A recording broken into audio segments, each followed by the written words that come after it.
I'm Matt McClure, and this is Currents. A changing of the guard in the scandal-scarred Archdiocese of Philadelphia. We'll take a look at the road ahead. Plus, Irish priests say no deal on breaking the seal of confession as government authorities push for answers in the clerical abuse investigation. And don't touch that dial. A new radio station brings the sounds of Mary to New York City. What Radio Maria is going to do is tell the world the wonders that our God has told to us.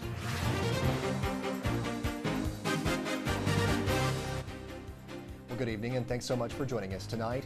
Well, it is out with the old and in with the new in the city of brotherly love.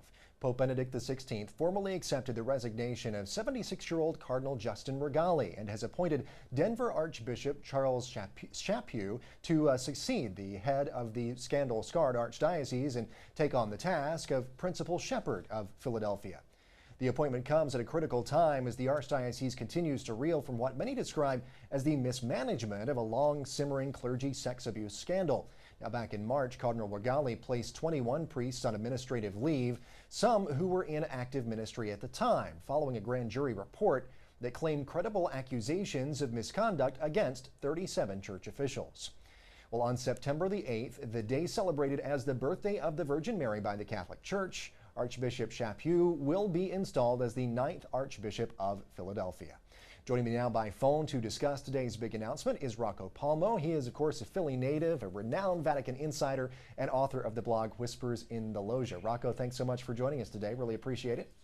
Anytime, Matt. Welcome to the fireworks show. Oh, yes, thank you. And I know you've had a busy time these past few days. Fill us in, if you will, about why. I mean, you know, it's something that happens all the time in the Catholic Church. Bishops retire, bishops get appointed all the time. So why all of the big hubbub surrounding Philadelphia right now? Well, I think multiple things. And to be honest, having covered 200 appointments over the years, even for New York or Brooklyn or Los Angeles, I've never seen the degree of interest and the just feeding frenzy like I've seen here. And I think it's due to multiple reasons. First off, obviously, you have the aftermath of the grand jury, which has continued. Beyond that, you have Archbishop Chaput, who is such a high-profile figure already in his own right, just because of his strength of voice, you know, his ability to use technology and everything to communicate the gospel and to really kind of to be the leader, one of the leaders of that among the American bishops. And third, you have this very traditional, very, kind of sleepy in a way, Catholic culture of Philadelphia, which has not meaningfully changed in close to a century or more. And this Westerner who's never worked in the East Coast and who's known for being a very provocative figure, you know, being sent in, parachuted in, if you will, and sent to shake it up. So you've really got like a perfect storm here. And as appointments go, this is actually one of the more fascinating ones I've ever seen. And I'm not just saying that because it's my hometown. Right. Well, and you know, one of the things that stood out to me, and of course, as I said in my intro, Cardinal Regali is 76. He's been eligible for retirement for a little over a year now. He submitted his resignation at the time, but it wasn't accepted by the Pope until just today. Why that sort of lag in time between when he submitted and when it was accepted by the Vatican?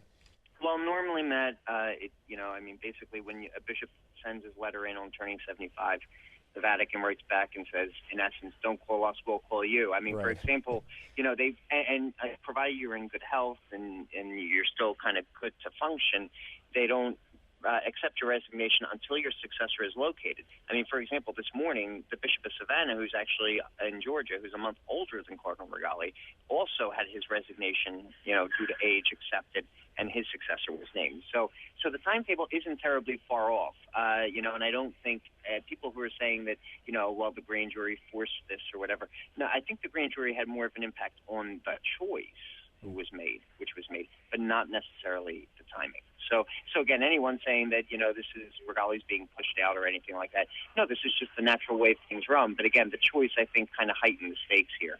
I mean, if you ask me, this is the most important personnel move and by far the most kind of,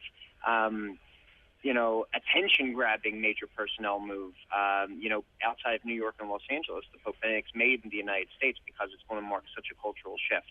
Sure, and you know, I think it was John Allen's article today had a great lead in it, and it said that you know, kind of love him or hate him, about talking about Archbishop Chaput. Talk to us about who this man is and what his style is and how it's going to differ from Cardinal Regali. Well, I think, again, we're not just looking at a difference from Cardinal Regali, but we're looking at a difference from a whole ecclesiastical culture, a whole diocesan culture that goes back, again, almost 200 years. Most importantly, Archbishop Chaput is a Franciscan Capuchin. And as you know, I mean, Capuchins, not being diocesan priests, profess vows of poverty, and the Capuchins really live it to an extreme example. But there's also a sense of the Franciscan charism is really one of rebuilding the church, and rebuilding it not in terms of bricks and mortar, but in terms of building people, in terms of living stones, and moving forward from that. But as his own personal background goes, he's born in a small town in Kansas. His father was the funeral director there, and it was actually majority Protestant country. And as he went into the Capuchins at 14, was ordained in 1970. He'll be 67 years old in September, just after his installation. But, you know, became a bishop at 43 years old. And he looks like he was in his 20s when he was made bishop by the bishops in 1988. And then in 1997 became Archbishop of Denver, where by all accounts he's just been tremendously successful in energizing the diocese, building on World Youth Day that was there in 1993. And because the diocese has had no problems and is fairly, you know, he had his system in place in terms of running it, he's dabbled heavily in kind of issues of church and state, issues of Catholic identity, issues of what it means to be a person of faith in the public square, and done so to a kind of big splash. You know, he's not one to just kind of be ho-hum.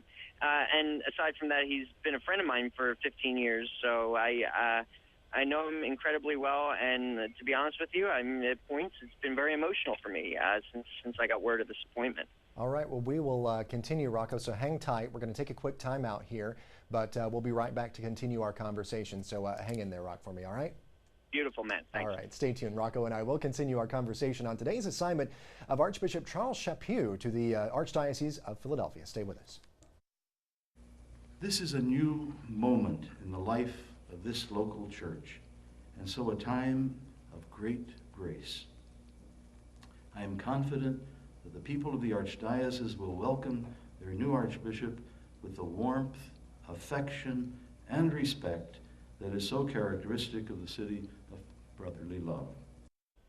Well, that was Cardinal Justin Regali. They're both welcoming and symbolically handing over the reins to the man who will succeed him come September, Archbishop Charles Chaput of Denver. Well, joining me now again by phone to discuss the future of the Archdiocese of Philadelphia and the implications of this change for the Universal Church is Rocco Palmo, a proud Philly resident, Vatican insider, and author of the blog Whispers in the Loggia. Rocco, thanks for staying with us here. Really appreciate it. Anytime, Matt. Well, we wanted to just kind of start off talking here about the fact that it's going to be kind of, I guess, you know, we were talking about the culture of the church in Philadelphia during our last segment here. And really, I guess, culturally, at least on the outside, Archbishop Chaput is someone who brings in a very different sort of a life experience. As you mentioned, he is out west, but he's also, I believe, the first Native American archbishop to be appointed. Well, he's been, again, having been Archbishop of Denver for 14 years, he reached that milestone back then. Right. But now coming here to a place like Philadelphia, which, of course, you know, has had a cardinal for the last century, the likelihood is distinctly increased that he'll become the first Native American cardinal. Not immediately, of course. I mean, it's in the timing of the Holy Father. It's by no means assured. But probably, you know, after Cardinal Regali turns 80 in 4 years, or possibly even shortly before, he'll become the first Native American cardinal. And one interesting thing about that, you know, he's Native American through his mother's side, through the Potawatomi Prairie Band tribe in Kansas, South Dakota. And Indian is Pietasin, which means rustling wind. I've known this. He told me this years ago, and I never forgot it. But, you know, that given the culture of the church here in Philadelphia, the rustling wind is coming in like a hurricane. All right. Well, we talked a little bit about this in the last segment. Archbishop Chaput is someone who is also a member of a religious order, the Franciscan. He's the second Franciscan to head a major C, Cardinal Sean O'Malley being the other. Do you see a growing influence of religious orders in the church with this appointment? Well, it's interesting because Pope Benedict has actually shied away mostly from naming religious. However, the new Bishop of Savannah, who was likewise named this morning, is also a Franciscan. But I think, again, in terms of the context, Cardinal O'Malley in Boston, Capuchin, again, that charism of rebuild my church. Here in Philadelphia, Archbishop Chaput, widely seen as one of the most successful bishops in the country in a diocese with no challenges. But again, Franciscan charism in this case, rebuild my church. So I think there's a precedent is clearly set now. And I mean, again, within a couple of years, because Cardinal O'Malley and Archbishop Chaput were actually ordained priests together, were classmates in the Capuchins. So, it shows the Holy Father's desire is finding that there are significant elements of the church in the United States that need to be rebuilt. And one thing you have to remember about Philadelphia Catholicism's conception of itself is that this is always, this place has always seen itself as the diocese in the U.S. most faithful to Rome, in terms of the tradition and the culture. And we always had student priests going over to Rome or working in the Vatican. But, it almost seems like Benedict has said it got too Roman. And now it needs to become more, it needs to kind of come out of being kept in formaldehyde. It needs to adapt to the modern world. I'll tell you one thing that was really interesting this morning, because, we have a very kind of clerical administration here. The bishops and the priests are the public face of the church, and everybody else is kind of in a support role. But the Archbishop started talking about the role of the laity, which is really one of the hallmarks of his ministry as a priest and as a bishop. And, he said the church would, priests would look foolish without the laity. He said, I was baptized before I was ordained, so I'm a member of the Christian faithful too, just like anybody else. And given the long history, the long self-understanding here is like a kind of almost priest-first, a clerical-centric town. That was enough to cause shockwaves. I could feel them bouncing off a lot of the natives in the room who have never heard a bishop speak like that before. Well, there you go. And one last question here, Rocco, before we have to wrap things up, a little bit different topic. I wanted to ask you about a Brooklyn transplant there in Philadelphia, Cardinal Bevilacqua. We understand, of course, he's been ill for some time. Do you have any updates on his condition? I don't, unfortunately. I mean, the last I had heard, even before the grand jury, is that the Cardinal, who just turned 88, suffers from dementia and cancer. I mean, he has not been seen publicly in years.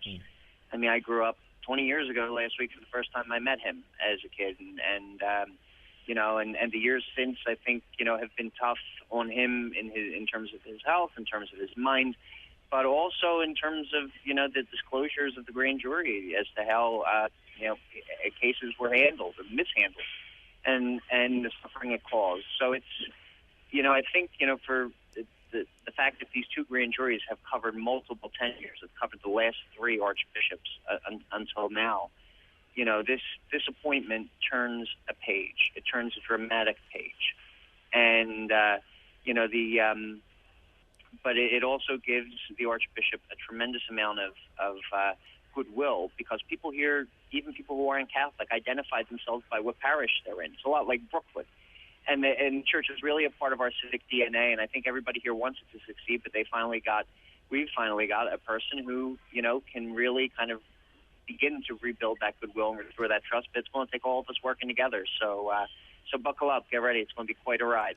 All right. Rocco Palmo, author of the blog Whispers in the Loggia and a leading Vatican watcher. We always can count on you, and of course we'll keep you in the Rolodex for any future developments in Philly as this transition goes ahead. We really appreciate it.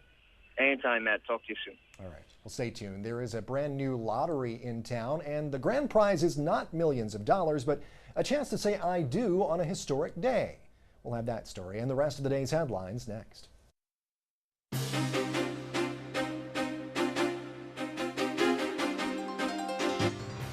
Welcome back to Currents. I'm Matt McClure. Coming up later, Catholic radio in New York gets a new voice. We'll tell you all about it, but first, let's have a look at the rest of the day's headlines. 764. That is the number of New Yorkers who will be permitted to get married this Sunday, the same day that the legalization of same-sex marriage goes into effect. New York City has announced it is capping the number of weddings at clerks' offices on the day because of high demand. Even so, 764 weddings will be a record high number of nuptials for a single day. The city will hold a lottery to determine which couples, same or opposite sex, will tie the knot this Sunday. Well, meanwhile, at least one organization is offering to help any clerk who does not want to give marriage licenses to same-sex couples. In a memo, the Alliance Defense Fund says New York law requires employers to accommodate employees' religious beliefs. 2 upstate New York clerks have resigned, saying that their beliefs conflict with signing marriage licenses for same-sex couples. A 3rd clerk, meantime, cited her Catholic faith in announcing she will no longer officiate at weddings in her town. Well, priests in Ireland say they will not break the seal of confession to report sex abuse. Under a proposal, priests in Ireland could face up to 5 years in jail for failing to report sex abuse disclosed during confession. Under church law, a priest is forbidden from sharing anything he's told while hearing confession under penalty of excommunication. The head of the Association of Catholic Priests told Catholic News Agency that if one exception were made, quote, the whole sacrament would collapse. Well, from Spain, the second in command of the Legion of Christ has announced he is stepping down from his current role in order to lead the Legion in North America. Father Luis Garza has been the Vicar General of the Legion of Christ since 1992. The Vatican has been reviewing the organization following revelations that its late founder had abused seminarians and fathered children with several women. Well, turning now to this country, where new data shows that more than 1,800 parishes in the U.S. have closed since 1990, a drop of about 10%. The numbers from the Center for Applied Research in the Apostolate show that the number of Catholics, meanwhile, rose during that same time period by almost 50%. Well, unidentified protesters in Mexico are speaking out against a bishop there for his support of a conference at odds with church teaching on homosexuality. Catholic News Agency reporting the protesters hung blankets on the railing around the Cathedral of Saltillo, with a message reading, "We want a Catholic bishop." The current bishop reportedly supported a forum sponsored by a group that advocates for same-sex marriage and allowing same-sex couples to adopt and receive Social Security benefits. The bishop has reportedly not responded to the protest.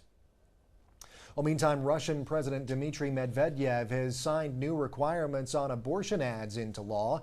Under the new measure, at least 10% of the ads must include warnings on the potential dangers of abortion, including possible loss of fertility. Russia has one of the highest abortion rates in the world. The government says the new law is aimed at protecting women's health. Well, turning now to Africa, where a bishop in the South Sudan died while celebrating Mass. Rome Reports has details. On Saturday, July 16th, Cesare Mazzolati died. He was the bishop of Rumbek in South Sudan. He was 74 years old, 11 of which he served in the diocese of the youngest African country. He served as a missionary from the Camboni order and passed away while celebrating Mass. Last month, he traveled to Rome to explain the recent challenges facing the world's youngest country. Reconciliation and forgiveness should play a major role in the country's future. This must contribute both to the Church and the state, which must be more transparent and abandon the exclusivity in representing only 1 or 2 tribes. Mazzolari first arrived in Sudan in 1981. He helped to release 150 child soldiers, and then he reopened several missions. He was later kidnapped for 24 hours by the Sudan People's Liberation Army. On July 9th, he took part in the ceremony declaring the independence of South Sudan. A cardinal in Honduras claims he was the target of a kidnapping plot by Venezuelan President Hugo Chavez. Cardinal Oscar Rodriguez Maradiaga says he was targeted because he supported the coup of the former president of Honduras, an ally of Chavez. Cardinal Maradiaga says he is now praying for Chavez as the Venezuelan leader battles cancer. Meanwhile, the Vatican and Malaysia have agreed to establish diplomatic ties. Pope Benedict met with Malaysian Prime Minister Najib Razak on Monday at the Pope's summer residence, Castel Gandolfo. Malaysia is a predominantly Muslim country. Earlier this year, the country's government agreed to release 35,000 Bibles that were seized because they included the word Allah. A government ministry in Malaysia has argued that the use of the word Allah by non-Muslims is an affront to Muslims. And some sad news to report close to home. Father Gary Rogers, the pastor of Holy Name Church in Windsor Terrace, Brooklyn, has passed away. Father Rogers died this morning at Beth Israel Hospital. He was 64 years old. He previously served at Holy Child in Richmond Hill, Queens, and St. Gregory the Great Parish in Crown Heights, Brooklyn. Well, stay with us. There is more Currents ahead. Coming up, morality and the debt limit debate. Bishop DiMarzio weighs in. Clearly, if we're going to cut services, they have to, if they're vital services for people, then there should be some responsibility we bear for that. All at the same time, taxation is not something that is unlimited.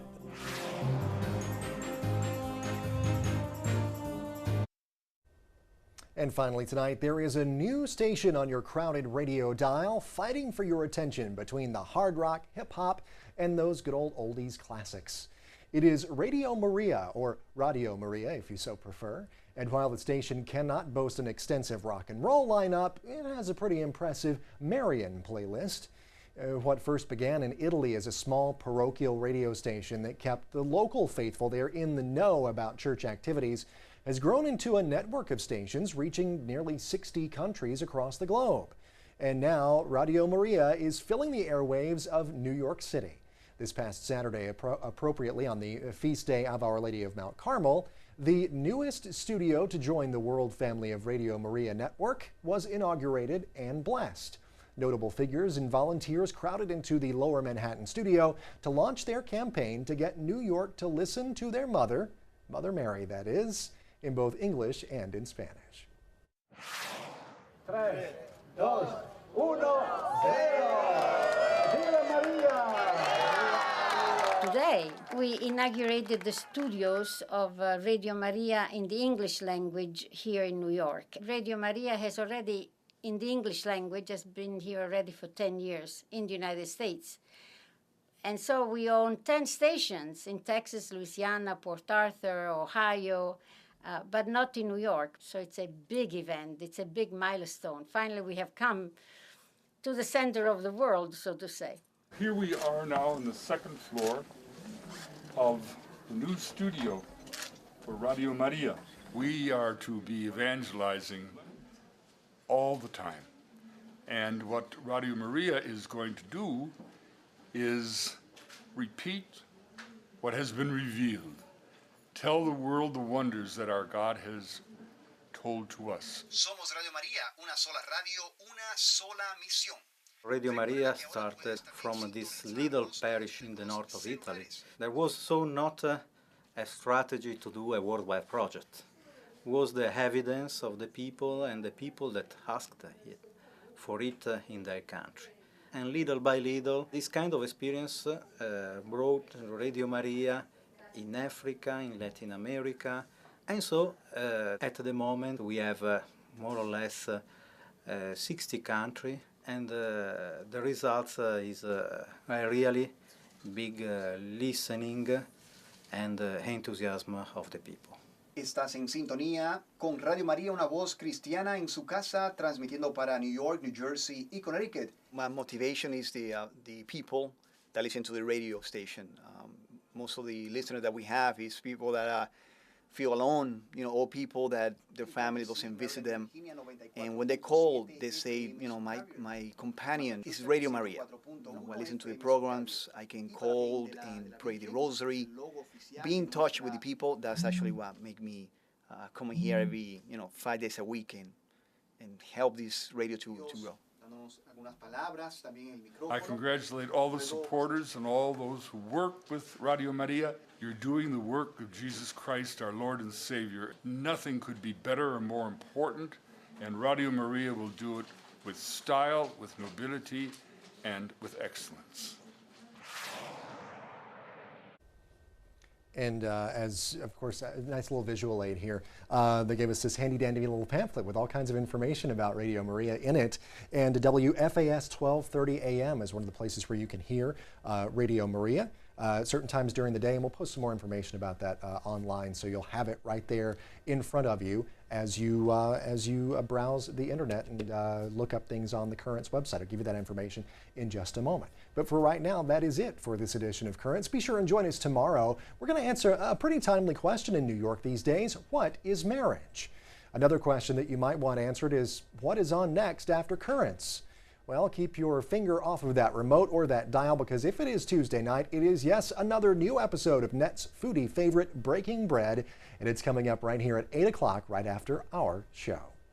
Until next time, though, be sure and visit us online over at currentsny.net. You can go there to watch selected reports and full broadcasts of the show. You can also check out our blog, Riding the Wave. You can friend us on Facebook, or you can follow us on Twitter. Our Twitter handle is @CurrentsNY. For all of us here at Currents, I'm Matt McClure. Thanks so much for watching. Have a great night.